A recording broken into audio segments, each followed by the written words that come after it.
Hello dear learners, welcome to EduFacts classes. ഇഗ്നോയുടെ general paper ആയിട്ടുള്ള BPCS 186 managing stress എന്ന ടൈറ്റിലുള്ള പേപ്പറിലെ ഫസ്റ്റ് ബ്ലോക്കിലെ ഫസ്റ്റ് യൂണിറ്റ് ആണ് നമ്മൾ ഈ ക്ലാസ്സിൽ ഡിസ്കസ് ചെയ്യാൻ പോകുന്നത്. So all of you welcome to our class and we are going to enter our unit without any lagging. So ഈ ഒരു യൂണിറ്റിലെ സ്ട്രെസ് എന്താണ് എന്നും എന്താണ് അതിൻ്റെ കൺസെപ്റ്റ്, നേച്ചർ ആൻഡ് ഇത് എവിടെ നിന്നാണ് ഉണ്ടാവുന്നത്, ഇനി എങ്ങനെയാണ് സ്ട്രെസ് മെഷർ ചെയ്യുന്നത് തുടങ്ങിയ കാര്യങ്ങളാണ് നമ്മൾ ഈ ഒരു യൂണിറ്റിൽ ഡിസ്കസ് ചെയ്യാൻ പോകുന്നത്. ഓക്കെ, അപ്പോൾ എന്താണ് സ്ട്രെസ്? നമ്മൾ ഡേ ടു ഡേ ലൈഫിൽ എപ്പോഴും കേൾക്കുന്ന കാര്യമാണ് അല്ലേ, ഭയങ്കര സ്ട്രെസ്ഫുൾ ആണ്, സ്ട്രെസ്ഡ് ആണ്, അല്ലെങ്കിൽ ആ കാര്യം സ്ട്രെസ് ഉണ്ടാക്കുന്നതാണ്. അങ്ങനെ stress we can hear every word, the word stress. അപ്പോൾ എന്താണ് സ്ട്രെസ് എന്ന് പറഞ്ഞു കഴിഞ്ഞാൽ ആക്ച്വലി ഈ ടേം എവിടെ നിന്നാണ് വന്നിട്ടുള്ളത് നിങ്ങൾക്കറിയോ?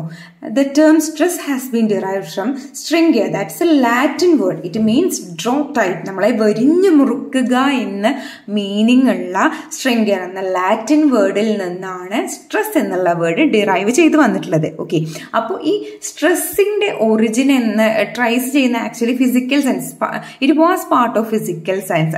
സ്ട്രെസ് എന്ന് പറയുമ്പോൾ നമുക്ക് ഫിസിക്കലി ചേഞ്ച് ഉണ്ടാവുന്നുണ്ടല്ലേ, അപ്പോൾ ആദ്യം ഇതിന്റെ ഒറിജിൻ എന്ന് പറയുന്ന ആക്ച്വലി ഫിസിക്കൽ സയൻസിൽ നിന്ന് തന്നെയാണ്. ദെൻ ഒരു 17th സെഞ്ച്വറി ഒക്കെ ആയപ്പോഴേക്കാണ് ഇതിൽ കൂടുതലായിട്ട് പഠനങ്ങൾ ഉണ്ടാവാൻ തുടങ്ങിയത്. ആൻഡ് ഇതൊരു വേറെ ഒരു ഫീൽഡായിട്ട് അല്ലെങ്കിൽ ഇങ്ങനെ ഒരു സംഭവം ഉണ്ട് എന്ന രീതിയിൽ ഇതിനെ കൺസിഡർ ചെയ്യാൻ തുടങ്ങിയത് 17th സെഞ്ച്വറി ആയപ്പോഴാണ്. ആൻഡ് 18th സെഞ്ച്വറിയോടുകൂടി ഈ ഒരു ടേമിന് എന്തോ ഒരു സ്ട്രെയിൻ അല്ലെങ്കിൽ ഒരു ഫോഴ്സ് അല്ലെങ്കിൽ ഒരു ഇൻഡിവിജ്വൽ അനുഭവിക്കുന്ന ഒരു പ്രഷറായിട്ടൊക്കെയാണ് ഇതിനെ ഡിനോട്ട് ചെയ്തിട്ടുണ്ടായിരുന്നത്. ആൻഡ് ഇതിൻ്റെ ആദ്യമൊക്കെ ഈ ഒരു സ്ട്രെസ് എന്നുള്ള കൺസെപ്റ്റ് മെയിൻലി ഫോക്കസ് ചെയ്തിരുന്നത് എന്തെങ്കിലും ഒരു എക്സ്റ്റേണൽ സ്റ്റിമുലസിന്റെ റിസൾട്ട് ആയിട്ടാണ്. പിന്നീട് ഇതിൽ കൂടുതൽ പഠനങ്ങൾ നടക്കുകയാണ്. അങ്ങനെയാണ് it described as response of an individual to certain disturbance. അത് externally or internally whatever it is, ഒരു ഇൻഡിവിജ്വൽ ചില ഡിസ്റ്റർബൻസിനോട് റെസ്പോണ്ട് ചെയ്യുന്നതിനെയാണ് സ്ട്രെസ് എന്ന് ടേം ചെയ്തിട്ടുള്ളത്. ദെൻ ഹാൻസ്ലി ഡിസ്ക്രൈബ് ചെയ്യുന്ന ഇദ്ദേഹം ഒരു സൈക്കോളജിസ്റ്റ് ആണ്. ഹാൻസ്ലി 1977 സ്ട്രെസ്സിനെ ഡിസ്ക്രൈബ് ചെയ്തിട്ടുള്ളത് it is as a response of the body to certain demand that is made on it, and further stated that this response was non-specific. അതായത് നമ്മുടെ ശരീരത്തിന്റെ ചില ഡിമാൻഡ്സിനോടുള്ള ഒരു റെസ്പോൺസ് ആയിട്ടാണ് ഇദ്ദേഹം സ്ട്രെസ്സിനെ ഡിസ്ക്രൈബ് ചെയ്തിട്ടുള്ളത്. എങ്കിൽ പോലും ഇത് എന്താണ് സച്ച് ഡിമാൻഡ്സ് ഓർ റെസ്പോൺസ് എന്നുള്ളത് വ്യക്തമല്ല എന്നുള്ളതും ഇദ്ദേഹം പറഞ്ഞിട്ടുണ്ട് പിന്നീട്. ഓക്കെ, അപ്പോൾ അത് ഹാൻസ്ലിയുടെ ഒരു ഡെഫിനിഷനാണ്. ഇനി ഇതുപോലെ തന്നെ ബോമെറ്റാലിന്റെയും ജർമ്മൻ സൈക്കോളജിസ്റ്റ് ആയിട്ടുള്ള ഷേഫറും ഇത് ഡിഫൈൻ ചെയ്തിട്ടുണ്ട്. അങ്ങനെ 1-2 ഡെഫിനിഷൻസ് നിങ്ങൾക്ക് ഇതിൽ പഠിക്കാൻ വരുന്നുണ്ട്. അപ്പോൾ നമ്മൾ ഹാൻസ്ലിയുടെ ഒരു ഡെഫിനിഷൻ എന്താണെന്ന് പറഞ്ഞു സ്ട്രെസ്സിനെ.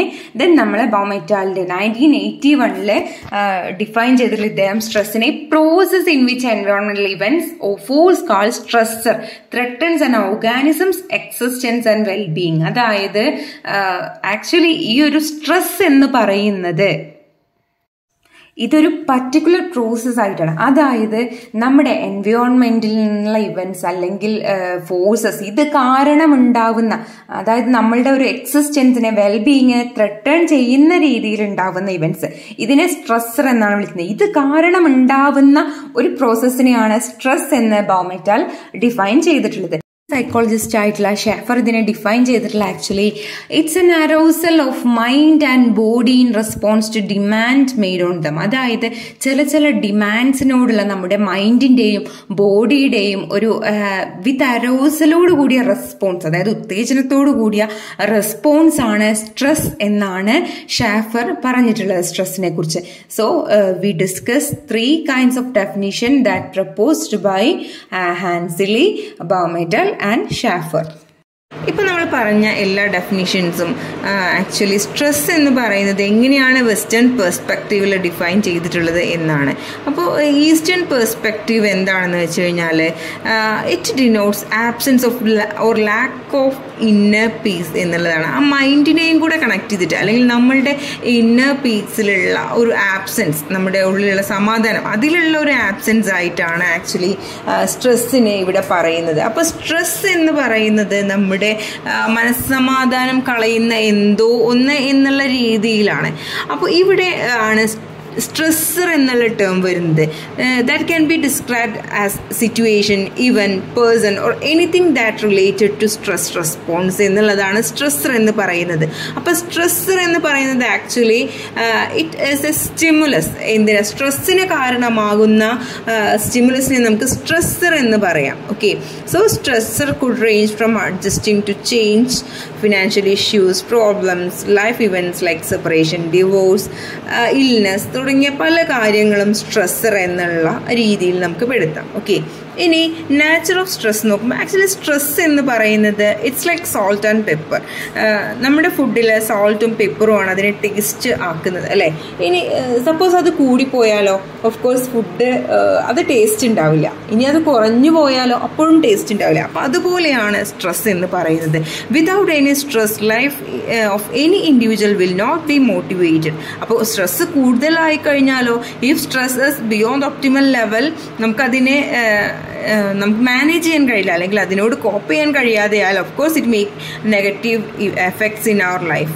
അപ്പോൾ സ്ട്രെസ് എന്ന് പറയുന്നത് വേണ്ടതാണ്, എന്നാൽ ഒരു ഒപ്റ്റിമൽ ലെവലിൽ കൂടുതലായി കഴിഞ്ഞാൽ നമുക്ക് നെഗറ്റീവ് ഇമ്പാക്റ്റ് ഉണ്ടാക്കുന്നുണ്ട് എന്നുള്ളതാണ്. ഓക്കെ, സോ സ്ട്രെസ്സിന് പോസിറ്റീവ് ആയിട്ടുള്ള ഒരുപാട് അഡ്വാൻറ്റേജസ്, അല്ലെങ്കിൽ it have numerous advantages. Of course negative ആയിട്ടുള്ള കാര്യങ്ങളും ഉണ്ട്. സോ ദെർഫോർ സ്ട്രെസ് എന്ന് പറയുന്നത് നമ്മുടെ ലൈഫിൽ വേണ്ട ഒന്നാണ്, എന്നാൽ അത് കൂടുതലായി കഴിഞ്ഞാൽ അത് മാനേജ് ചെയ്യപ്പെടേണ്ടതുമാണ്. വിച്ച് മീൻസ് ആ ഒരു ഒപ്റ്റിമൽ ലെവലിന് താഴെയാണ് നമ്മളത് മെയിൻറ്റെയിൻ ചെയ്യേണ്ടത്. ഇനി നമ്മൾ ടൈപ്സ് ഓഫ് സ്ട്രെസ് ആണ് ഡിസ്കസ് ചെയ്യാൻ പോകുന്നത്. Stress can be categorised in two different types like eustress, neustress, distress, hyper stress, hypo stress എന്നുള്ള രീതിയിൽ 5 ഡിഫറെൻറ്റ് സ്ട്രെസ്സസ് ആയിട്ട് ഇവിടെ പറയുന്നുണ്ട്. യൂസ്ട്രെസ് എന്ന് പറഞ്ഞു കഴിഞ്ഞാൽ ഗുഡ് സ്ട്രെസ് ആണ്, caused by positive response to desired stresses such as wedding, new job. അപ്പോൾ ഇതിലൊക്കെ ഇപ്പോൾ നമ്മളൊരു നമ്മുടെ ലൈഫിൽ പുതിയൊരു ടേണിംഗ് പോയിന്റിലെത്താണ്, ലൈക്ക് നമ്മൾക്ക് വെഡ്ഡിങ് അല്ലെങ്കിൽ ഒരു പുതിയ ജോലി കിട്ടുകയാണ്. അപ്പം നമ്മുടെ ഉള്ളിൽ ഒരു ഗുഡ് സ്ട്രെസ് ഉണ്ടാവും, അല്ലേ? ആ പോസിറ്റീവായിട്ടുള്ള റെസ്പോൺസ് കാരണമുള്ള ഒരു ഗുഡ് സ്ട്രെസ്, ഇതിനെയാണ് യൂസ്ട്രെസ് എന്ന് പറയുന്നത്. ആക്ച്വലി ഇതൊരു ഡിസൈർഡ് ആയിട്ടുള്ള സ്ട്രെസ് തന്നെയാണ്, കാരണം അപ്പോഴാണ് നമുക്കതിൽ നല്ല പോസിറ്റീവായിട്ട് വർക്ക് ചെയ്യാൻ കഴിയുള്ളൂ. അതല്ല അപ്പോൾ നമുക്കൊരു ജോബ് കിട്ടി, ഇത് നല്ല രീതിയിൽ മുന്നോട്ട് കൊണ്ടുപോകണം എന്നുള്ളൊരു ആഗ്രഹം ഉണ്ടാവുന്നത് ആക്ച്വലി ആ ഒരു സ്ട്രെസ്സിൽ നമ്മൾ മോട്ടിവേറ്റഡ് ആയിട്ടിരിക്കുമ്പോഴാണ്. ഓക്കെ, ദെൻ ഇനി ന്യൂ സ്ട്രെസ് ആണ് അടുത്തത് പറയുന്നത്. അതായത് it's not much helpful or harmful. നമുക്ക് സഹായമില്ല, എന്നാൽ എന്താണ് അതുകൊണ്ടുള്ള നഷ്ടമില്ല. അപ്പോൾ ഒരു ക്ലാസ് പെട്ടെന്ന് നമ്മളോട് ആരെങ്കിലും എന്തെങ്കിലും ഒരു ക്വസ്റ്റ്യൻ ചോദിക്കുകയാണെന്ന് വിചാരിക്കുക. അപ്പോൾ അവിടെ ഉണ്ടാവുന്നത് ആക്ച്വലി ന്യൂ സ്ട്രെസ് ആണ്. അതല്ലെങ്കിൽ ഇപ്പോൾ ഒരു നമ്മൾ ബസ്സിൽ പോകുന്നു, അപ്പോൾ ആ സ്റ്റോപ്പ് എത്തുന്നതിനേക്കാൾ മുന്നേ നമുക്ക് ഉണ്ടാവില്ലേ, അത് എത്തിയോ, ഇറങ്ങാനായോ, അത് ആക്ച്വലി നമ്മളെ ഹെൽപ്പ് ചെയ്യുന്നില്ല, എന്നാൽ അത് നമ്മളെ ഹാം ചെയ്യുന്നില്ല, അല്ലേ? കാരണം അതിപ്പോൾ സ്ട്രെസ് ഉണ്ടാവില്ലെങ്കിലും നമുക്ക് ആ സ്റ്റോപ്പ് ആകുമ്പോൾ നമ്മൾ ഇറങ്ങും. പക്ഷേ എന്നാൽ കംപ്ലീറ്റ് ആയിട്ട് അതിന് പറയാൻ പറ്റില്ല, കാരണം നമുക്കങ്ങനെ സ്ട്രെസ് ഉണ്ടാവുമ്പോഴാണ് നമ്മൾ എന്ത് ചെയ്യുന്നത്, ആക്ച്വലി നമ്മൾ ആ ഒരു സ്റ്റോപ്പ് എത്തുമ്പോൾ ഇറങ്ങണം എന്നുള്ളത് കാണിക്കുന്നത്. അല്ലെങ്കിൽ സ്ട്രെസ് ഒന്നും ഇല്ലെങ്കിൽ ഉറങ്ങാം എന്നുള്ള രീതിയിൽ നമ്മൾ എന്ത് ചെയ്യും, ഉറങ്ങിപ്പോവും, നമ്മൾ ആ സ്റ്റോപ്പ് കഴിഞ്ഞു പോവും. അങ്ങനെയുള്ള ഒരുപാട് കാര്യങ്ങൾ അവിടെ ഉണ്ടാവുന്നുണ്ട്. അപ്പോൾ അത് കംപ്ലീറ്റ് ആയിട്ടൊരു ന്യൂ സ്ട്രെസ്സിനുള്ള എക്സാമ്പിളായിട്ട് പറയാൻ പറ്റില്ല. അതായത് ഇപ്പോൾ എന്തെങ്കിലും ഒരു ഫണ്ണി ആയിട്ടുള്ള ഒരു ആക്ടിവിറ്റി നമ്മൾ ചെയ്യണമെന്ന് വിചാരിക്കുക. അപ്പോൾ നമ്മളുടെ ടേൺ എത്തുമ്പോൾ നമുക്കൊരു ചെറിയൊരു ടെൻഷൻ ഉണ്ടാവില്ലേ, അല്ലെങ്കിൽ ഒരു സ്ട്രെസ് ഉണ്ടാവില്ലേ, അതിനെ വേണമെങ്കിൽ ന്യൂ സ്ട്രെസ് ആയിട്ട് പറയാം. ബിക്കോസ് അവിടെ നമുക്ക് ശരിക്കും ഹെൽപ്ഫുള്ളും അല്ല എന്നാൽ ഹാംഫുള്ളും അല്ല. ഓക്കെ, നെക്സ്റ്റ് നമുക്ക് പറയാനുള്ള ഡിസ്ട്രെസ് ആണ്. ഇത് 3rd കാറ്റഗറിയാണ്. ഇത് പൊതുവെ എല്ലാവരിലും ഉണ്ടാവുന്ന ഒരു കാര്യമാണ്, അല്ലേ? ഇപ്പം നമുക്കൊരു എന്തെങ്കിലും രീതിയിലുള്ള ചെറിയൊരു ഡിസ്റ്റർബൻസ് ഉണ്ടായി എന്ന് വിചാരിക്കുക. അപ്പോൾ ഇവിടെ ശരിക്കും ഡിസ്ട്രെസ് എന്ന് പറയുന്നത് 2 രീതിയിലുണ്ട്. ഓക്കെ, അക്യൂട്ട് സ്ട്രെസ്സും ഉണ്ട്, ക്രോണിക് സ്ട്രെസ്സും ഉണ്ട്. അക്യൂട്ട് സ്ട്രെസ് എന്ന് പറയുമ്പോൾ ഇപ്പോൾ നമുക്ക് ആ ഒരു ടൈമിൽ വളരെ ഇൻറ്റൻസ് ആയിട്ടുള്ള ഒരു സ്ട്രെസ് ഉണ്ടാവും, പക്ഷെ അത് വളരെ പ്രൊലോങ്ഡ് ആയിട്ടുള്ളൊന്നുമല്ല. ഇപ്പോൾ ഫോർ എക്സാമ്പിൾ നിങ്ങൾക്ക് ഒരു എക്സാം വരുന്നു, ആ ടൈമിൽ നിങ്ങൾക്ക് വളരെയധികം ഇൻറ്റൻസ് ആയിട്ടുള്ള സ്ട്രെസ് ഉണ്ടാവും, പക്ഷെ അതെന്താണ് നിങ്ങളുടെ ലൈഫ് ടൈം മൊത്തം നീണ്ടു നിൽക്കുന്ന ഒരു കാര്യമാണോ? അല്ല. എന്നാൽ ക്രോണിക് സ്ട്രെസ് എന്ന് പറയുന്നത് അങ്ങനെയല്ല, ഇൻറ്റൻസ് ആയിരിക്കില്ല, പക്ഷെ അത് എന്ത് ചെയ്യും, കുറച്ച് പ്രൊലോങ് പീരീഡിലേക്ക് അതിങ്ങനെ ലാസ്റ്റ് ചെയ്യുന്ന രീതിയിലാണ്. ഇപ്പോൾ ഫോർ എക്സാമ്പിൾ ഇപ്പോൾ എന്താണ്, എന്തെങ്കിലും നിങ്ങളൊരു പ്രൊജക്റ്റ് ചെയ്യുന്നു എന്ന് വിചാരിക്കുക, ഒരു 1 year or 2 year എടുത്തിട്ടാണ് അത് ചെയ്യുന്നത്. അപ്പോൾ ആ ഒരു ടൈമിൽ നിങ്ങൾക്ക് അത് തുടങ്ങുമ്പോൾ മുതലേ ഒരു ചെറിയ രീതിയിൽ ഒരു സ്ട്രെസ് ഉണ്ടാവും. പ്രൊലോങ്ഡ് ആണ് ആക്ച്വലി, ബട്ട് എന്താണ്, വളരെയധികം ഇൻറ്റൻസ് അല്ലാതെ. അപ്പോൾ അതൊക്കെ നമുക്ക് വേണമെങ്കിൽ ക്രോണിക് സ്ട്രെസ് ആയിട്ട് പറയാം. അത് കുറച്ച് ടൈം നീണ്ടു നിൽക്കും എന്നുള്ളതാണ്. പക്ഷെ എന്താണ്, വളരെ ഇൻറ്റൻസ് ആവില്ല. എന്നതിന് നേരെ തിരിച്ചാണ് അക്യൂട്ട് സ്ട്രെസ് എന്ന് പറയുന്നത്. Okay. Then next type hyper stress ആണ്. Hyper stress means excessive stress ആണ്, നമുക്ക് വേണ്ടതിലും കൂടുതലായിട്ട് എന്നുള്ളതാണ്, വളരെ എക്സസ് ആയിട്ടുള്ള, അതിനെയാണ് ഹൈപ്പർ സ്ട്രെസ് എന്ന് പറയുന്നത്. ദെൻ ഹൈപ്പോ സ്ട്രെസ് എന്ന് പറയുന്നത് ഇൻസഫിഷ്യൻറ്റ്, വിച്ച് മീൻസ് നമുക്ക് എന്താണ്, ഒരു വേണ്ട ഒരു ലെവലിലും സ്ട്രെസ് ഇല്ലാത്തൊരവസ്ഥ. നമ്മൾ പറഞ്ഞു സ്ട്രെസ് എന്ന് പറയുന്നത് ഒരു പരിധി വരെ നമുക്ക് മോട്ടിവേഷൻ ആവുന്നുണ്ട് എന്നുള്ളത്, അല്ലേ, നമ്മൾ കാര്യങ്ങളൊക്കെ കറക്റ്റ് ചെയ്യാനുള്ള, അല്ലെങ്കിൽ നമ്മുടെ ലൈഫിനെ മുന്നോട്ട് കൊണ്ടുപോകുന്ന ഒരു മോട്ടിവേഷൻ ഫാക്ടറായിട്ട് സ്ട്രെസ് ആക്ട് ചെയ്യുന്നുണ്ട്. പക്ഷേ ആ ഒരു വേണ്ട രീതിയിലും സഫിഷ്യൻ്റ് ആയിട്ടുള്ള ആ ഒരു അളവിലും സ്ട്രെസ് ഇല്ലാത്ത ഒരു അവസ്ഥയാണ് ഹൈപ്പോ സ്ട്രെസ് എന്ന് പറയുന്നത്. ഓക്കെ. ഇനി സ്ട്രെസ്സിൻ്റെ സിംറ്റംസ് ആണ് നമ്മൾ ഡിസ്കസ് ചെയ്യാൻ പോകുന്നത്. അപ്പോൾ സ്ട്രെസ്സിൻ്റെ സിംറ്റംസ് എന്ന് പറയുമ്പോൾ it includes behaviour, cognition, emotion as well as physical ആയിട്ടുള്ള കാര്യങ്ങളൊക്കെ ഇതിൽ ഇൻക്ലൂഡഡ് ആണ്. വിച്ച് മീൻസ് ഫിസിക്കൽ സിംറ്റംസ് ഉണ്ടാവും, ഇമോഷണൽ സിംറ്റംസ് ഉണ്ടാവും, സൈക്കോളജിക്കൽ സിംറ്റംസ് ഉണ്ടാവും, ബിഹേവിയറൽ സിംറ്റംസ് ഉണ്ടാവും. അങ്ങനെ ഒരുപാട് ചേഞ്ച് നമ്മുടെ ബോഡിയിൽ നമ്മൾ സ്ട്രെസ് അനുഭവിക്കുമ്പോൾ ഉണ്ടാവും എന്നുള്ളതാണ്. ഓക്കെ. അപ്പോൾ ഫിസിക്കൽ സ്ട്രെസ് എന്ന് പറയുമ്പോൾ അതെന്താണ്, നമ്മുടെ ബോഡി റിലേറ്റഡ് ആയിട്ട്, അതായത് നമുക്ക് പുറത്ത് കാണാൻ കഴിയുന്ന, അല്ലെങ്കിൽ നമ്മുടെ ഫിസിക്കലി റിലേറ്റഡ് ആയിട്ടുള്ള, ലൈക്ക് നമുക്ക് low level energy, stomach upset, headache, migraine, then chest pain തുടങ്ങിയ കാര്യങ്ങൾ, അല്ലെങ്കിൽ ലാക്ക് ഓഫ് സ്ലീപ്പ്, ഉറക്കമില്ലാത്ത, നമുക്ക് ഇങ്ങനെ മൗത്തൊക്കെ ഭയങ്കര ഡ്രൈ ആയി പോകുന്ന പോലെ, ഭയങ്കര ടെൻസ്ഡ് ആയിരിക്കും, അല്ലെങ്കിൽ സ്ട്രെസ്ഡ് ആയിരിക്കും നമുക്ക് ഫീൽ ചെയ്യും, അല്ലേ, അല്ലെങ്കിൽ ഭയങ്കര ടെൻഷൻ ഫീൽ ചെയ്യുക, അല്ലെങ്കിൽ ലൈക്ക് ഇപ്പോൾ എന്തെങ്കിലും എക്സാംസ് ഒക്കെ വരുമ്പോൾ ചില ആളുകൾക്ക് എന്താണ്, ഇങ്ങനെ പനിയൊക്കെ വരും, അല്ലേ. അപ്പോൾ ഇതിനൊക്കെ നമുക്ക് ശരിക്കും ഇവിടെ എന്താണ്, ഫ്രീക്വൻ്റ് ആയിട്ടുള്ള ഇൻഫെക്ഷൻ ഉണ്ടാവുകയാണ്. അതിനൊക്കെ ഫിസിക്കൽ സിംറ്റംസ് ആയിട്ട് പറയാം.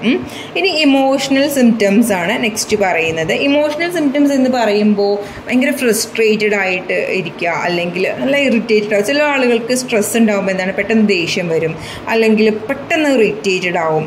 Then feeling of worthlessness and ഒരു ഒറ്റപ്പെട്ട് അല്ലെങ്കിൽ ഡിപ്രസ്ഡ് ആയിട്ടുള്ള ഒരു തോന്നൽ, അങ്ങനെ അതിനൊക്കെ ഇമോഷണൽ സിംറ്റംസ് ആയിട്ട് പറയാം. ദെൻ ഇനി സൈക്കോളജിക്കൽ സിംറ്റംസ് ആണ് പറയുന്നത്. സൈക്കോളജിക്കൽ സിംറ്റംസ് എന്ന് പറയുമ്പോൾ നമ്മുടെ കൊഗ്നേറ്റീവ് ബേസ്ഡ് ആയിട്ടുള്ള, അല്ലെങ്കിൽ കൊഗ്നേറ്റീവ് ടാസ്കിലുള്ള എന്തെങ്കിലും, ലൈക്ക് നമുക്ക് നമ്മളെന്തിലെങ്കിലും ഇങ്ങനെ ചിന്തിച്ചിരുന്ന് പോവുക, നമുക്കൊരു കോൺസെൻട്രേഷൻ കിട്ടാത്ത അവസ്ഥ, പല കാര്യങ്ങളും നമ്മൾ മറന്ന് പോവുക, അല്ലെങ്കിൽ ഓവർ തിങ്കിങ്, ദെൻ നമുക്ക് ഫോക്കസ് ചെയ്യാൻ അല്ലെങ്കിൽ അറ്റൻഷൻ കൊടുക്കാൻ കഴിയാത്തൊരവസ്ഥ, ദെൻ പ്രോപ്പറായിട്ടുള്ള ഒരു ഡിസിഷൻ മേക്ക്. ചില ആളുകൾക്ക് അങ്ങനെ ഉണ്ടല്ലോ, നന്നായിട്ട് സ്ട്രെസ്ഡ് ആയിരിക്കുമ്പോൾ പ്രത്യേകിച്ച് തീരുമാനം എടുക്കാൻ പറ്റാത്തൊരവസ്ഥ. ആക്ച്വലി ഇതൊക്കെ സൈക്കോളജിക്കൽ സിംറ്റംസ് ആണ്, something related with our cognition എന്ന് പറയാം.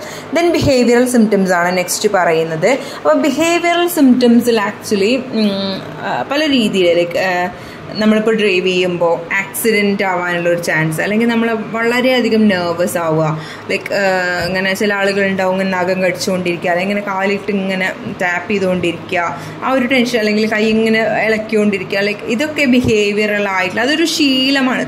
ലൈക്ക് ടെൻഷൻ ഉണ്ടാവും, അല്ലെങ്കിൽ സ്ട്രെസ് ഉണ്ടാവുമ്പോൾ അവരങ്ങനെ ചെയ്തുകൊണ്ടിരിക്കുന്നുണ്ടാവും.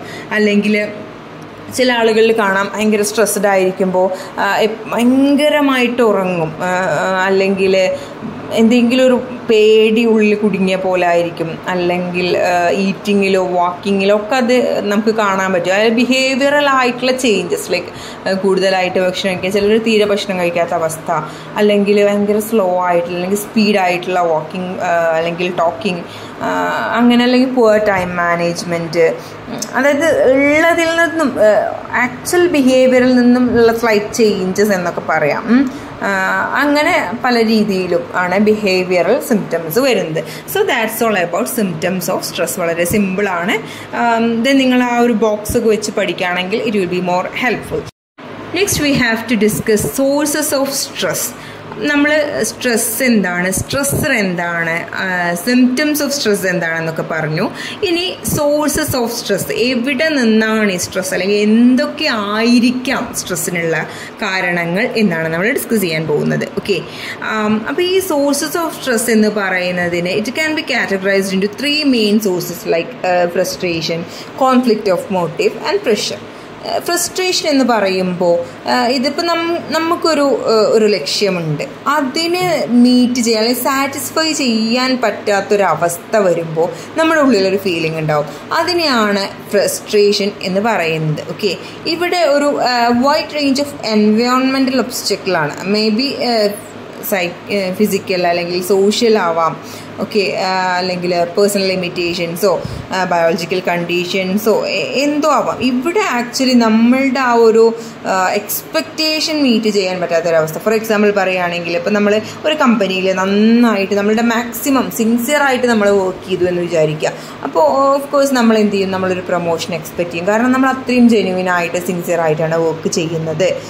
പക്ഷേ നമ്മൾ എക്സ്പെക്റ്റ് ചെയ്തതുപോലെ നമുക്ക് if we did not receive that same as our expectation, നമുക്കൊരു ഫീലിംഗ് ഉണ്ടാവും അല്ലേ, അതിനെയാണ് ഫ്രസ്ട്രേഷൻ എന്ന് പറയുന്നത്. ഓക്കെ, ക്ലിയർ ആയി എന്ന് വിചാരിക്കുന്നു.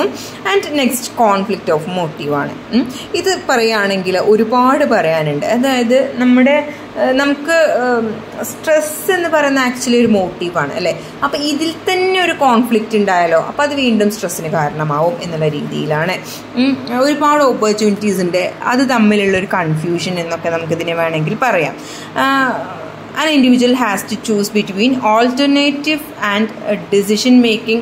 This regard can lead to stress. ഇപ്പോൾ നമ്മളുടെ മുന്നിൽ ഒരുപാട് ചോയ്സസ് ഉണ്ട്. അപ്പോൾ ഏത് സെലക്ട് ചെയ്യണം എന്നുള്ളതിലുള്ളൊരു ടെൻഷൻ ഉണ്ടാവും. കാരണം ഒന്ന് സെലക്ട് ചെയ്ത് കഴിഞ്ഞാൽ അത് അബദ്ധമായി പോവോ, അല്ലെങ്കിൽ മറ്റൊന്നായിരുന്നോ ബെറ്റർ എന്നുള്ള ഒരു മെൻറ്റാലിറ്റി ഉണ്ടാവുമല്ലോ.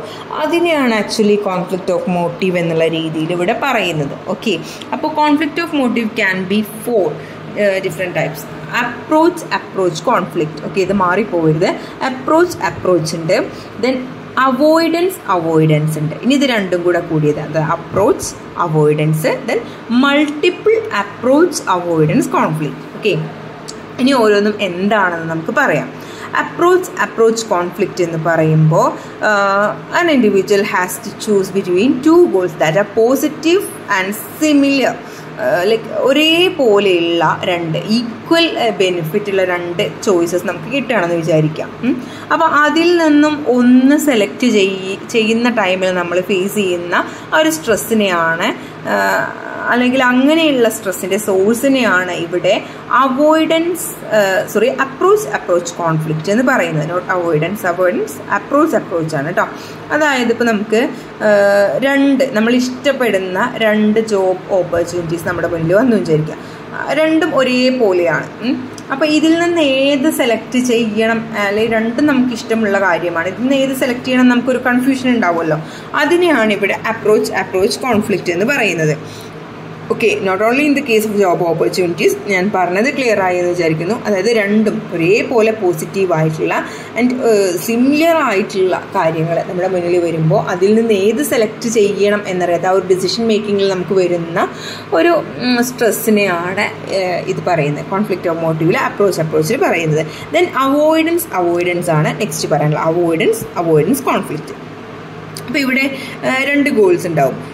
but are similar but opposed to approach conflict. Like നമ്മൾ അപ്രോച്ചിൽ പറഞ്ഞത് എന്താണ്, രണ്ടും പോസിറ്റീവായിട്ടുള്ളത്, രണ്ടും ഒരുപോലെ ബെനിഫിഷ്യൽ അല്ലെങ്കിൽ രണ്ടും ഒരുപോലെ പോസിറ്റീവായിട്ടുള്ള. ഇതിൽ നേരെ തിരിച്ചാണ്, രണ്ടും ഒരുപോലെ നെഗറ്റീവായിട്ടുള്ളത്. അപ്പോൾ നമ്മൾ എന്തെങ്കിലും കാരണം കൊണ്ട് അൺഎംപ്ലോയിഡ് ആയിട്ട് ഇരിക്കുകയാണെന്ന് വിചാരിക്കുക. പക്ഷെ നമ്മുടെ എക്സ്പെക്റ്റേഷൻ ഒരു നല്ല വൈറ്റ് കോളർ ജോബാണ്, നമ്മുടെ എക്സ്പെക്റ്റേഷൻ നല്ല ബെറ്റർ സാലറി ഉള്ള ഒരു വൈറ്റ് കോളർ ജോബിന് വേണ്ടിയിട്ട് നമ്മൾ വല്ലാതെ ട്രൈ ചെയ്യണം. പക്ഷെ നമുക്ക് കുറേ കാലമായിട്ട് ഇത് കിട്ടുന്നില്ല. എന്നാൽ നമ്മളുടെ മുന്നിൽ നമ്മൾ പഠിച്ച ആ ഒരു ഫീൽഡ് അല്ലെങ്കിൽ നമ്മൾ എക്സ്പെക്റ്റ് ചെയ്ത ആ ഒരു ഫീൽഡ് ഒന്നും അല്ലാത്ത 2 ജോബ്, പക്ഷെ നമുക്കത് തീരെ ഇഷ്ടമില്ല. എന്നാൽ അവിടെ നമുക്ക് അൺഎംപ്ലോയിഡ് ആയിട്ട് ഇരിക്കുന്നതിനേക്കാളും ഒരു ജോബ് എന്തായാലും അവിടെ ചൂസ് ചെയ്യണം എന്നുള്ളത് നിർബന്ധമാണ്. അപ്പോൾ രണ്ടും നെഗറ്റീവാണ്. ഇതിൻ്റെ ഇടയിൽ ഒന്ന് ചൂസ് ചെയ്യാനുള്ള ആ ഒരു കോൺഫ്ലിക്റ്റ്, അതിനെയാണ് അവോയ്ഡൻസ് എന്ന് പറയുന്നത്. ഓക്കെ, അതായത് ഇവിടെ ശരിക്കും അൺഎംപ്ലോയിഡ് ആയിട്ട് ഇരിക്കുക എന്ന് പറഞ്ഞാൽ വലിയൊരു ഇതാണ്. കാരണം നമുക്ക് അവിടെ ഇൻകം ഇല്ല, നമ്മൾ കംപ്ലീറ്റ്ലി നമുക്ക് അവിടെ ഫിനാൻഷ്യലി ഉള്ളൊരു സപ്പോർട്ടൊന്നും ഉണ്ടാവില്ല. എന്നാൽ അതേപോലെ തന്നെ വേറൊരു കാര്യമാണ്, നമുക്ക് ഇഷ്ടമില്ലാത്തൊരു ജോബിൽ ചെന്ന് നമ്മൾ ചാടുമ്പോൾ അല്ലേ എത്രത്തോളം സക്സസ് ഉണ്ടാവും ഒന്നും പറയാൻ പറ്റില്ല. അപ്പോൾ രണ്ടും അവോയ്ഡ് ചെയ്യാവുന്ന സിറ്റുവേഷൻസ് ആണ്. പക്ഷേ എന്നാലൊന്ന് സെലക്ട് ചെയ്യണം. അതാണ് അവോയ്ഡൻസ് കോൺഫ്ലിക്റ്റ് എന്ന് പറയുന്നത്. ദെൻ അപ്രോച്ച് അവോയ്ഡൻസ് കോൺഫ്ലിക്റ്റ് എന്ന് പറയുമ്പോൾ ഇപ്പോൾ എന്ത് ചെയ്യാണ്, ഇവിടെ ഒരു single goal which is both positive and negative. For example, ഇപ്പോൾ ഒരു ഇൻഡിവിജ്വൽ എന്ത് ചെയ്യാണ്, ജോബിന് അബ്രോഡ് എന്നുള്ള ഒരു ഓപ്പർച്യൂണിറ്റി ഉണ്ട്. ഇവിടെ എന്താണെന്ന് വെച്ച് കഴിഞ്ഞാൽ അബ്രോഡൊക്കെ പോയി കഴിഞ്ഞാൽ ശരിക്കും നന്നായിട്ട് ഏൺ ചെയ്യാൻ പറ്റും അല്ലേ. പക്ഷെ എന്നാൽ ആ ഒരാളെ സംബന്ധിച്ചിടത്തോളം ഫാമിലിയിൽ നിന്ന് വിട്ടു നിൽക്കുക എന്നൊരു സങ്കടമായിട്ടുള്ള കാര്യമുണ്ട്. കാരണം ഒരേ കാര്യത്തിന് തന്നെ പോസിറ്റീവായിട്ടുള്ള സൈഡുണ്ട്, നെഗറ്റീവായിട്ടുള്ള സൈഡുണ്ട്. വിച്ച് മീൻസ് അപ്രോച്ച് ചെയ്യാനും അവോയ്ഡ് ചെയ്യാനുമുള്ള രണ്ട് സൈഡ്സ് ഉണ്ട് ഒരേ കാര്യം. ഓക്കെ, അപ്പോൾ ഇവിടെ നമുക്കൊരു കൺഫ്യൂഷൻ ഉണ്ടാവും. ഇനിയിപ്പോൾ അബ്രോഡ് പോയില്ലെങ്കിൽ നമ്മളിപ്പോൾ ഇവിടെ നാട്ടിൽ നിന്നാൽ സെറ്റ് ആവുമോ, എത്രത്തോളം നമുക്ക് ഏൺ ചെയ്യാൻ പറ്റും, എക്സ്പെൻസ് എത്രത്തോളം മീറ്റ് ചെയ്യാൻ പറ്റുമെന്നും അറിയില്ല. അപ്പം നമുക്ക് പോയേക്കാം അല്ലേ എന്ന് തോന്നും. എന്നാൽ നമ്മൾ ഇവിടുത്തെ നാട്, നമ്മുടെ കമ്പനി മീൻസ് നമ്മുടെ ആ ഒരു റിലേഷൻഷിപ്സ് ആൻഡ് നമ്മുടെ വീട്ടുകാർ ഇവരൊക്കെ മിസ് ചെയ്ത് നമ്മളൊന്നും അറിയാത്തൊരു സ്ഥലത്ത് നിൽക്കുക. അപ്പോൾ നമുക്ക് മാനസികമായിട്ടുള്ള ഒരുപാട് സംഘർഷങ്ങൾ ഉണ്ടാവും. അപ്പോൾ അതുകൊണ്ട് നമുക്കതിനെ അവോയ്ഡ് ചെയ്യാനുള്ള ഒരു ഇതും തോന്നും. അപ്പോൾ ഇവിടെയാണ് അപ്രോച്ച് അവോയ്ഡൻസ് കോൺഫ്ലിക്റ്റ് ഉണ്ടാവുന്നത്. അത് ക്ലിയർ ആയി എന്ന് വിചാരിക്കുന്നു. Then multiple approach avoidance conflict ആണ്, which means conflict faced by us are quite complex and they are combinations. അപ്പോൾ അപ്രോച്ച് അവോയ്ഡൻസ് കോൺഫ്ലിക്റ്റിൽ ഒരു ഇൻഡിവിജ്വൽ ഒരുപാട് പോസിറ്റീവ് ആൻഡ് നെഗറ്റീവ് ഓപ്ഷൻസ് ഉണ്ടാവും. അതിന് ഓഫ് കോഴ്സ് കോൺസിക്വൻസും ഉണ്ടാവും. ഇപ്പോൾ അതിനൊരു എക്സാമ്പിൾ പറയുകയാണെങ്കിൽ, ഒരു സ്റ്റുഡൻറ്റിന് രണ്ട് ഓപ്പർച്യൂണിറ്റി മുന്നിലുണ്ട് എന്ന് വിചാരിക്കാം. ഒന്ന്, അയാൾക്ക് ഇഷ്ടമുള്ള മ്യൂസിക് എന്ന് പറയുന്ന പ്രൊഫഷൻ ചൂസ് ചെയ്യാനാണ്. പക്ഷെ പാരൻസിന് അത് ഇഷ്ടമല്ല. Parents R unhappy about that. പക്ഷേ പാരൻസിന് ഇഷ്ടമുള്ള ഒരു പ്രൊഫഷൻ ലൈക്ക് ഡോക്ടറോ എഞ്ചിനീയറോ എന്തെങ്കിലും ആവട്ടെ, അത് ചൂസ് ചെയ്യാനുള്ളൊരു ഓപ്പർച്യൂണിറ്റി ഉണ്ട്. പക്ഷേ ഈ കുട്ടിക്ക് അത് ഇഷ്ടമല്ല. അപ്പോൾ അവിടെ എന്താണ്, രണ്ടിനും പോസിറ്റീവ് ആൻഡ് നെഗറ്റീവ് ആയിട്ടുള്ള സൈഡ് ഉണ്ട് അല്ലേ. അപ്പോൾ ഇവിടെ അതാണ് മൾട്ടിപ്പിൾ അപ്രോച്ച് അവോയ്ഡൻസ്. ഇപ്പോൾ മ്യൂസിക് സെലക്ട് ചെയ്യുകയാണെങ്കിൽ ആ കുട്ടിയെ സംബന്ധിച്ചിടത്തോളം അവിടെ ഒരു പോസിറ്റീവ് ഉണ്ട്. ലൈക്ക് ആ കുട്ടിയുടെ പാഷനായിരുന്നു അത് പ്രൊഫഷനായിട്ട് എടുക്കുക എന്ന് പറഞ്ഞാൽ അത്രയും സന്തോഷം വേറെ ഒന്നുമില്ല. പക്ഷേ പാരൻസിനെ സംബന്ധിച്ചിടത്തോളം അവർ എക്സ്പെക്റ്റ് ചെയ്യുന്നത് അവരുടെ കുട്ടിയെ ഒരു ഡോക്ടറായിട്ടോ എഞ്ചിനീയറായിട്ടോ കാണാനായിരിക്കും. അപ്പോൾ അവിടെ പാരൻസിൻ്റെ സൈഡിൽ നിന്നുള്ളൊരു സങ്കടം അല്ലേ, അതൊരു അവോയ്ഡൻ ആയിട്ടുള്ള ഒരു കാര്യമാണ്. ലൈക്ക് അത് അവോയ്ഡ് ചെയ്യുക എന്നല്ല, അത് കാരണം ആ ഒരു ചോയ്സിനെ അവോയ്ഡ് ചെയ്യാം എന്നുള്ള രീതിയിലാണ് അവിടെ. പക്ഷേ അറ്റ് ദ സെയിം ടൈം എന്താണ്, ഇയാൾക്ക് ഇൻട്രസ്റ്റ് ഉണ്ട് ഈ ഒരു സ്റ്റുഡൻറ്റിന്. ഇനിയിപ്പോൾ പാരൻസിൻ്റെ ചോയ്സ് ആണെങ്കിലോ, ഡോക്ടർ എന്നുള്ള ചോയ്സ് നോക്കുകയാണെങ്കിൽ ഇയാൾക്ക് തീരെ ഇഷ്ടമില്ല. അപ്പോൾ നമുക്ക് ഇഷ്ടമില്ലാത്തൊരു പ്രൊഫഷൻ ചൂസ് ചെയ്തിട്ട് നമ്മളുടെ ലൈഫ് സ്പോയിൽ ചെയ്യുന്നത് വളരെ കഷ്ടമുള്ള കാര്യമാണ്. പക്ഷേ നമ്മുടെ പാരൻസ് അത്രയും നമുക്ക് വേണ്ടി ഏൺ ചെയ്ത് നമ്മളെ കഷ്ടപ്പെട്ട് വളർത്തി പഠിപ്പിച്ച് ആ ഒരു കോഴ്സിലേക്ക് നമ്മളെ സെലക്ട് ചെയ്യുമ്പോൾ അതിൽ ഓഫ് കോഴ്സ് നമുക്ക് പോസിറ്റീവായിട്ടുള്ളൊരു കാര്യം എന്തായാലും നമ്മുടെ ലൈഫിൽ നമുക്ക് അച്ചീവ് ചെയ്യാൻ കഴിഞ്ഞേക്കാം. അപ്പോൾ അവിടെ എന്താണ്, ഒരു അപ്രോച്ച് ഫാക്ടറുണ്ട്. അപ്പോൾ ഒരേ കാര്യത്തിൽ തന്നെ അപ്രോച്ച് ആൻഡ് അവോയ്ഡൻസ്, അത് മൾട്ടിപ്പിൾ ആണ്, ഒരു കാര്യമല്ല, അവിടെ രണ്ട് കാര്യമുണ്ട്.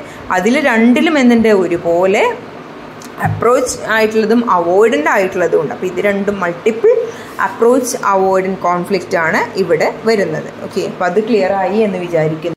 നെക്സ്റ്റ് പ്രഷറാണ്. Okay, pressure is the another source of stress. So it can be external or internal. External എന്ന് പറയുമ്പോൾ സംതിങ് റിലേറ്റഡ് വിത്ത് എക്സ്റ്റേണൽ, പുറത്തുള്ള അല്ലേ, എക്സ്റ്റേണൽ ഡിമാൻഡ്സ് സാറ്റിസ്ഫൈ ചെയ്യാൻ പറ്റാത്ത അത് കാരണം ഉണ്ടാവുന്ന ടെൻഷൻസ് അല്ലെങ്കിൽ സ്ട്രെസ് അല്ലേ, അതിനെ എക്സ്റ്റേണൽ പ്രഷർ എന്ന് പറയാം. എന്നാൽ ഇൻറ്റേർണൽ എന്ന് പറയുമ്പോഴോ അത് നമ്മളുടെ which is caused by our own self maintaining.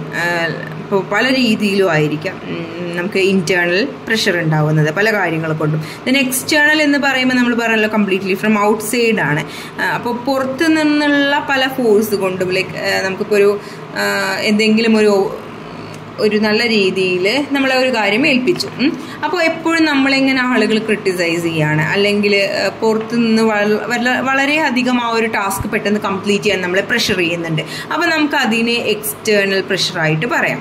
അല്ലെങ്കിൽ ചില ഡിമാൻഡ്സ്, എൻവയോൺമെന്റൽ ഡിമാൻഡ്സ് ഉണ്ടാവും, ചില റെസ്പോൺസിബിലിറ്റീസിൻ്റെ കാര്യത്തിലാവട്ടെ, അങ്ങനെയൊക്കെ ഉള്ളതിന് അതിനെ നമുക്ക് എക്സ്റ്റേണൽ പ്രഷർ എന്ന് പറയാം. ദെൻ ഇന്റേണൽ പ്രഷർ നമുക്കൊരു എന്താണ്, ഒരു ഇന്ന കാര്യം ഇന്നതിനുള്ളിൽ ചെയ്യണം എന്നുള്ള ഒരു സ്ട്രോങ് ആയിട്ടുള്ള ഡിറ്റർമിനേഷൻ ഉണ്ടാവും. എന്നാൽ ചില ടൈമിൽ നമുക്ക് അതിനെ സാറ്റിസ്ഫൈ ചെയ്യാൻ പറ്റാതെ, അപ്പോൾ നമ്മുടെ ഉള്ളിൽ നിന്ന് നമ്മൾ ഭയങ്കരമായിട്ട് നമ്മൾ അനുഭവിക്കുന്ന ഒരു പ്രഷർ ഉണ്ടാവും. അതിനെയാണ് ഇന്റേണൽ. കാരണം അത് സെൽഫായിട്ടുള്ളതാണ്, നമ്മളുടെ ഉള്ളിൽ നിന്ന് തന്നെ നമുക്ക് ഉണ്ടാവുന്ന ഒരു കാര്യമാണ്. സോ അതിനെ ഇന്റേണൽ പ്രഷർ എന്ന് പറയാം. ഓക്കെ, അപ്പോൾ ഇവിടെ ഇത് പറയുമ്പോൾ type A and type B personality ഉണ്ട്. അപ്പോൾ ടൈപ്പ് എ പേഴ്സണാലിറ്റി എന്ന് പറയുന്നത് കമ്പാരിറ്റീവ്ലി ഭയങ്കര പ്രോൺ ടു സ്ട്രെസ് ആണ്. ആൻഡ് ബി എന്ന് പറയുന്നത് കുറച്ചും കൂടെ എനേക്കാൾ സ്ട്രെസ് ഉള്ള ചാൻസ് അവിടെ കുറവാണ്. അപ്പോൾ ടൈപ്പ് എ പേഴ്സണാലിറ്റിക്കുള്ള ക്യാരക്ടേഴ്സ് എന്ന് പറയുമ്പോൾ ഭയങ്കര റെസ്റ്റ്ലെസ് ആയിരിക്കും. ആൻഡ് ഒരുപാട് കാര്യങ്ങൾ ഒരേ സമയം ചെയ്ത് തീർക്കാനുള്ള ഒരു ടെൻഡൻസി ഉണ്ടാവും. വളരെ കോമ്പറ്റീറ്റീവ് ആയിരിക്കും. And at the same time ഭയങ്കര ആൻഷ്യസ് ആയിരിക്കും. ആൻഡ് അച്ചീവ്മെന്റ് ഓറിയന്റഡ് ആയിരിക്കും. പക്ഷേ ഇൻഡിവിജ്വൽ വിത്ത് ടൈപ്പ് ബി പേഴ്സണാലിറ്റി എന്ന് പറയുന്നത് കുറച്ചും കൂടെ ബിഹേവിയറലി റിലാക്സ്ഡ് ആയിരിക്കും. ആൻഡ് അത്രയധികം കമ്പാരിറ്റീവ്ലി ടൈപ്പ് എ പേഴ്സണാലിറ്റിയുടെ അത്ര കോമ്പറ്റീറ്റീവ് ആവില്ല. അങ്ങനെയുള്ള രണ്ട് ടൈപ്പ് ഓഫ് പേഴ്സണാലിറ്റീസ് ഇവിടെ പറഞ്ഞത്. അപ്പോൾ ഇതിൽ ടൈപ്പ് എ പേഴ്സണാലിറ്റിക്ക് ഓഫ് കോഴ്സ് ടൈപ്പ് ബിനേക്കാളും സ്ട്രെസ് കൂടാനുള്ള ഒരു ചാൻസ് അവിടെ ഉണ്ട് എന്ന് നമുക്ക് ഇതിൽ നിന്ന് മനസ്സിലാക്കാം, അല്ലേ? അപ്പോൾ പല ഫാക്ടേഴ്സും, പേഴ്സണാലിറ്റി എന്നുള്ളതും ഇതിലൊരു ഫാക്ടറാണ് എന്ന് നിങ്ങൾക്ക് മനസ്സിലായി എന്ന് വിചാരിക്കുന്നു. ആൻഡ് നെക്സ്റ്റ് ലൈഫ് ഇവൻറ്റ്സ് ആണ്. ലൈഫ് ഇവൻറ്റ്സും നമ്മുടെ ടെൻഷൻ ഉണ്ടാക്കാൻ അല്ലെങ്കിൽ സ്ട്രെസ് ഉണ്ടാക്കാൻ വളരെ അധികം ചാൻസ് ഉള്ള ഒരു കാര്യമാണ്. ഇപ്പോൾ നമ്മൾ ഫ്രസ്ട്രേഷൻ പറഞ്ഞു, കോൺഫ്ലിക്ട്സ് ഓഫ് മോട്ടീവ്സ് പറഞ്ഞു, ദെൻ ആഫ്റ്റർ പ്രഷർ പറഞ്ഞു, പിന്നെ പേഴ്സണാലിറ്റി അതും ടെൻഷൻ ഉണ്ടാക്കാവുന്ന ഒരു ഫാക്ടറാണ്. ആൻഡ് നമ്മുടെ ലൈഫിൽ ഉണ്ടാവുന്ന ചില നഷ്ടങ്ങൾ, ലൈക്ക് ഡിവോഴ്സ്, അല്ലെങ്കിൽ നമ്മുടെ അത്രയും ഇഷ്ടപ്പെട്ട ഒരാളുടെ മരണം, അല്ലെങ്കിൽ വേറെ എന്തെങ്കിലും സെപ്പറേഷൻസ്, നമ്മുടെ അത്രയും ഇൻറ്റിമേറ്റ് ആയിട്ടുള്ള എന്തെങ്കിലും ഒന്ന് ലോസ് ആവുന്ന, ചിലപ്പോൾ എന്തെങ്കിലും അത്ര ഇൻറ്റിമേസി ഉള്ള തിങ്സ് ആവാം, അല്ലെങ്കിൽ നമ്മുടെ ജോലി ആവാം, അങ്ങനെ പലതും നമ്മുടെ ലൈഫിൽ നടക്കുന്ന ചില ചലഞ്ചിങ് ആയിട്ടുള്ള സിറ്റുവേഷൻസ് കൊണ്ട് നമുക്ക് സ്ട്രെസ് ഉണ്ടാവാം. Life events and daily Husserl's ആണ് നെക്സ്റ്റ്. അതായത് നമുക്ക് ടൈം കറക്റ്റായിട്ട് മാനേജ് ചെയ്യാൻ പറ്റാത്ത അവസ്ഥ, നമ്മുടെ ഡെയിലി റോൾസ് പെർഫോം ചെയ്യാൻ പറ്റാത്ത, ലൈക്ക് വർക്ക് ഓവർലോഡൊക്കെ കൊണ്ട് റെസ്പോൺസിബിലിറ്റീസും ഡ്യൂട്ടീസും മീറ്റ് ചെയ്യാൻ പറ്റാത്ത അവസ്ഥ, ഇതൊക്കെ ഡെയിലി ഹസൽസിൽ നമുക്ക് ഇൻക്ലൂഡ് ആക്കാം. ആൻഡ് ഇൻ്റർപേഴ്സണൽ റിലേഷൻഷിപ്പും സ്ട്രെസ്സിന് കാരണമാവാം. ലൈക്ക് നമ്മുടെ ഫാമിലിയിലുള്ള ചില കാര്യങ്ങൾ, അല്ലേ? ഫാമിലിൻ്റെ പേഴ്സണൽ റിലേഷൻഷിപ്പ്, അല്ലെങ്കിൽ നമ്മുടെ ഫാമിലിയിൽ നിന്നുണ്ടാവുന്ന ഒരു ചില സമാധാനക്കേടുകൾ കൊണ്ട്, അല്ലെങ്കിൽ ഇപ്പോൾ സ്പോസുമായിട്ടുള്ള ലൈക്ക് ഹസ്ബൻഡോ വൈഫോ അവർ തമ്മിലുള്ള റിലേഷൻഷിപ്പിൽ ഉണ്ടാവുന്ന എന്തെങ്കിലും പൊരുത്തക്കേടുകൾ, ഇതൊക്കെ ഒരു ഇൻഡിവിജ്വലിനെ സംബന്ധിച്ചിടത്തോളം സ്ട്രെസ് ഉണ്ടാക്കാവുന്ന കാരണങ്ങളാണ്, അല്ലേ? And stress as result of social conditions, like ചില ആളുകൾക്ക് പല രീതിയിലുള്ളതും ഡിസ്ക്രിമിനേഷൻസ് സൊസൈറ്റിയിൽ നിന്ന് നേരിടേണ്ടി വന്നേക്കാം, അല്ലെങ്കിൽ പല രീതിയിലുള്ള ചലഞ്ചസും ടെക്നോളജിക്കൽ ഡെവലപ്മെൻറ്റ് ചേഞ്ചസ് അവർക്ക് ചലഞ്ചസ് ആയിട്ട്, അല്ലെങ്കിൽ പല രീതിയിലുള്ള പൊല്യൂഷൻസ്, ക്രൗഡിങ്സ്, ഇതൊക്കെ ആളുകളിൽ സ്ട്രെസ് ഉണ്ടാക്കാവുന്ന കാരണങ്ങളാണ്. അപ്പോൾ സോഴ്സസ് ഓഫ് സ്ട്രെസ്സിൽ നമ്മൾ ഡിസ്കസ് ചെയ്തത് ഫ്രസ്ട്രേഷനും അതുപോലെ തന്നെ കോൺഫ്ലിക്റ്റ് ഓഫ് മോട്ടീവ്, പ്രഷർ. അപ്പോൾ ഇതാണ് മെയിനായിട്ട് പറയുന്നത്. And we extended with life events, personality, daily hassles and interpersonal relationship and also social conditions അല്ലേ. അപ്പോൾ അത്രയൊക്കെയാണ് സോഴ്സ് ഓഫ് സ്ട്രെസ്സിനെ കുറിച്ച് പറയാനുള്ളൂ. ഇനി മെഷർമെൻറ്റ് ഓഫ് സ്ട്രെസ് ആണ് നെക്സ്റ്റ് പറയാനുള്ളത്. ഓക്കെ, അപ്പോൾ മെഷർമെൻറ്റ് ഓഫ് സ്ട്രെസ് എന്ന് പറയുമ്പോൾ there are various ways in which stress can B measured. Like physiological measure ഉണ്ട്, ആൻഡ് സൈക്കോളജിക്കൽ ടെസ്റ്റുകളുണ്ട്, ചെക്ക് ലിസ്റ്റ് ഉണ്ട്, ഇൻ്റർവ്യൂ ഉണ്ട്. അങ്ങനെ പല രീതിയിലും നമുക്ക് എന്ത് ചെയ്യാം, നമ്മുടെ സ്ട്രെസ്സിനെ മെഷർ ചെയ്യാം. അപ്പോൾ നമുക്ക് ഓരോന്നും ഡീറ്റെയിൽ ആയിട്ട് നോക്കാം. ഫസ്റ്റ് വൺ സൈക്കോളജിക്കൽ മെഷേഴ്സ് ആണ്. Here stress can be measured using psychological measures which look at physical changes in the body when a person experiences stress, which means നമ്മുടെ ബോഡിയിൽ എക്സ്പീരിയൻസ് ചെയ്യുന്ന ചേഞ്ചസിനെ മോണിറ്റർ ചെയ്തുകൊണ്ട്, അതായത് ഫിസിക്കൽ ചേഞ്ചസ് ആണ് കേട്ടോ, physical ചേഞ്ചസിനെ നമ്മൾ monitor ചെയ്തുകൊണ്ട് അല്ലെങ്കിൽ അതിനെ മെഷർ ചെയ്തുകൊണ്ട് നമ്മൾ നമ്മുടെ സ്ട്രെസ്സിനെ മെഷർ ചെയ്യുകയാണ് ചെയ്യുന്നത്. ഓക്കെ, അതാണ് ഫിസിയോളജിക്കൽ മെഷർ എന്ന് പറയുന്നത്.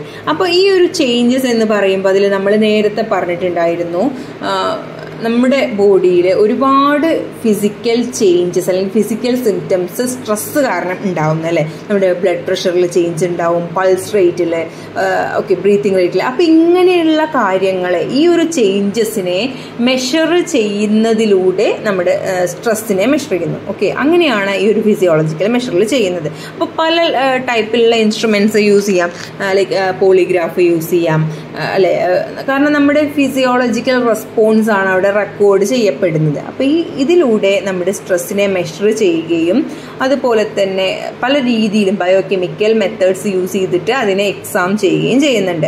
ലൈക്ക് ഹോർമോണൽ ആയിട്ടുള്ള ചേഞ്ചസ് നമ്മുടെ ബോഡിയിൽ ഉണ്ടാവും അല്ലേ, അതും എന്താണ് ഫിസിക്കൽ ആയിട്ടുള്ള ചേഞ്ചസ് അല്ലെങ്കിൽ ഫിസിക്കൽ സിംറ്റംസ് ആണ്. ഇപ്പോൾ എപ്പിനെഫ്രിൻ്റെയും നോറെപ്പിനെഫ്രിൻ്റെയും കോർട്ടിസോളിൻ്റെയും ഒക്കെ ചേഞ്ച് നമ്മുടെ ബോഡിയിൽ ഉണ്ടാവും. അപ്പോൾ കോർട്ടിസോൾ ലെവൽ എങ്ങനെയാണെന്ന് വെച്ച് കഴിഞ്ഞാൽ നമ്മൾ സ്ട്രെസ്ഡ് ആയിരിക്കുമ്പോൾ സ്ട്രെസ് ഹോർമോൺ ആയിട്ടുള്ള കോർട്ടിസോൾ നമ്മുടെ ബോഡിയിൽ റിലീസ് ചെയ്യും. ഓക്കെ, അപ്പോൾ salivary or blood cortisol level എന്ത് ചെയ്യും, ഇൻക്രീസ് ചെയ്യും. അപ്പോൾ ഇത് മെഷർ ചെയ്തിട്ടാണ് അല്ലെങ്കിൽ ഇത് നമ്മുടെ ബോഡിയിലെ ഫിസിയോളജിക്കൽ ടെസ്റ്റ് ചെയ്തിട്ടാണ് നമ്മുടെ ഈ ഒരു സ്ട്രെസ്സിൻ്റെ റെസ്പോൺസ് അവിടെ മെഷർ ചെയ്യുന്നത്. ഓക്കെ, ഇനി അതല്ലെങ്കിൽ നമ്മുടെ ഹാർട്ട് റേറ്റോ അല്ലെങ്കിൽ നെർവസ് സിസ്റ്റത്തിൻ്റെ ആക്ടിവിറ്റീസോ അങ്ങനെ പലതും പല രീതിയിൽ പൾസ് റേറ്റോ ഇതൊക്കെ മോണിറ്റർ ചെയ്തിട്ടും എന്ത് ചെയ്യാം, സ്ട്രെസ് ലെവൽ അവിടെ മെഷർ ചെയ്യാൻ കഴിയുന്നുണ്ട്.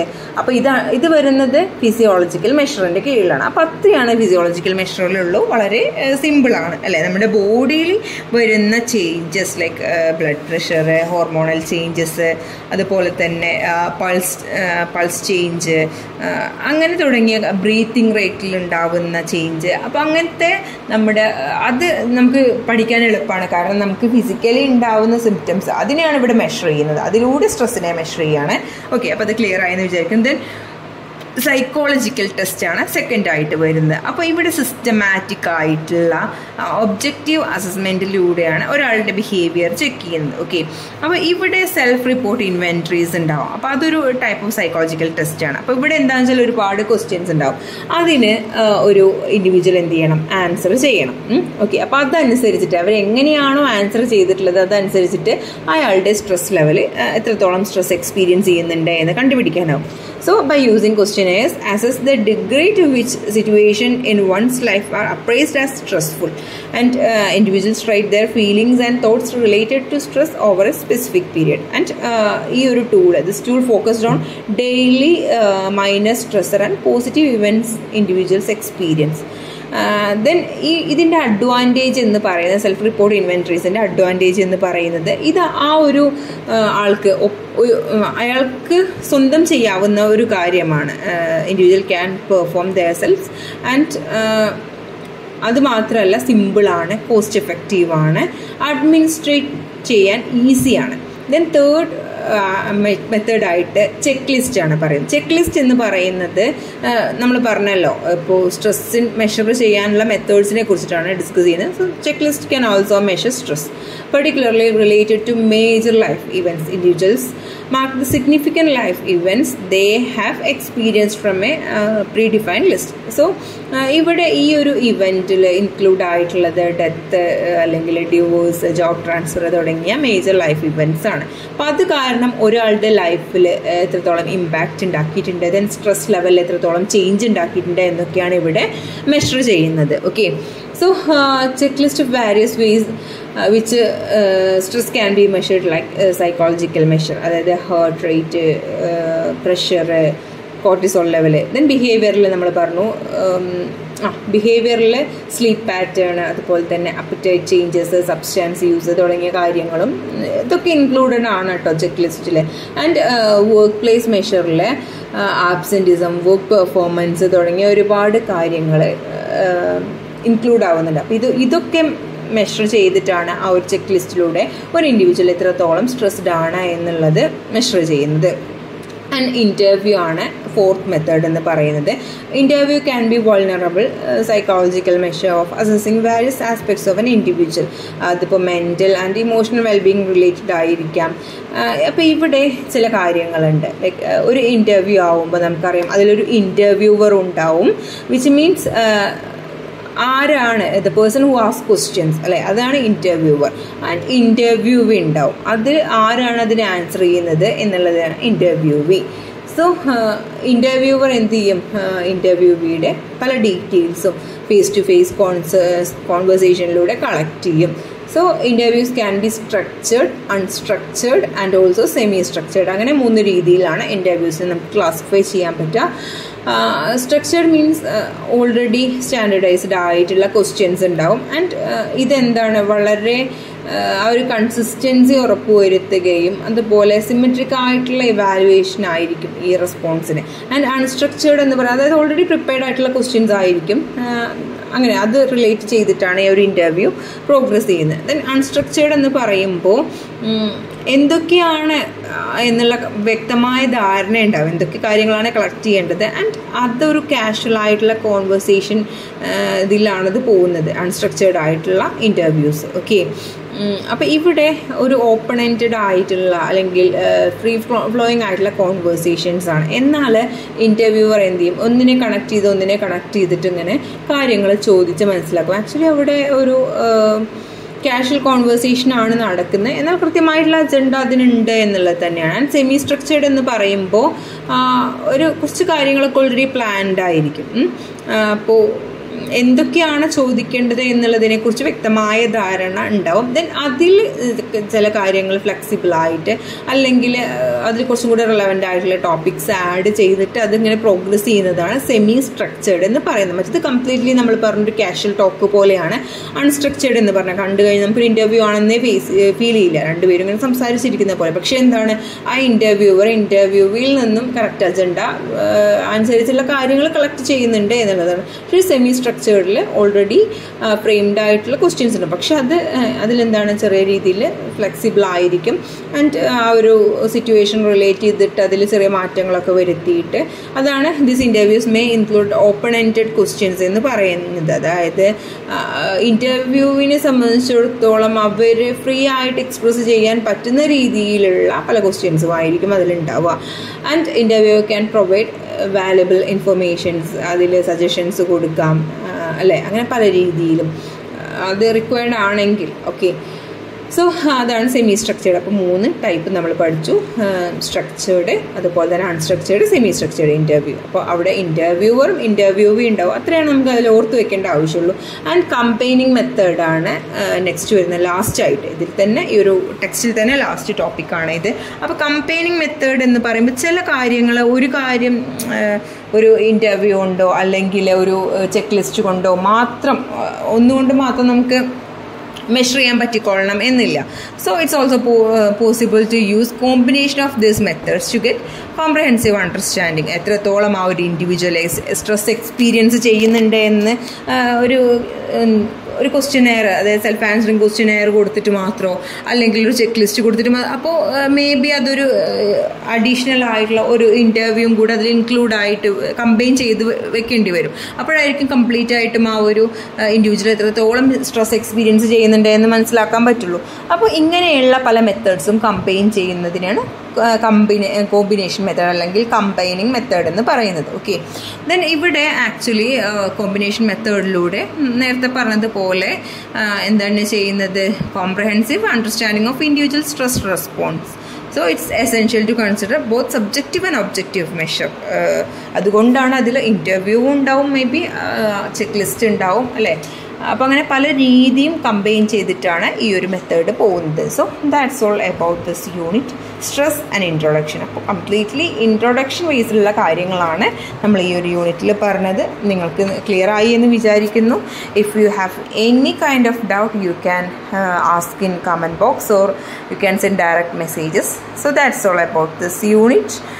Okay, thank you for watching.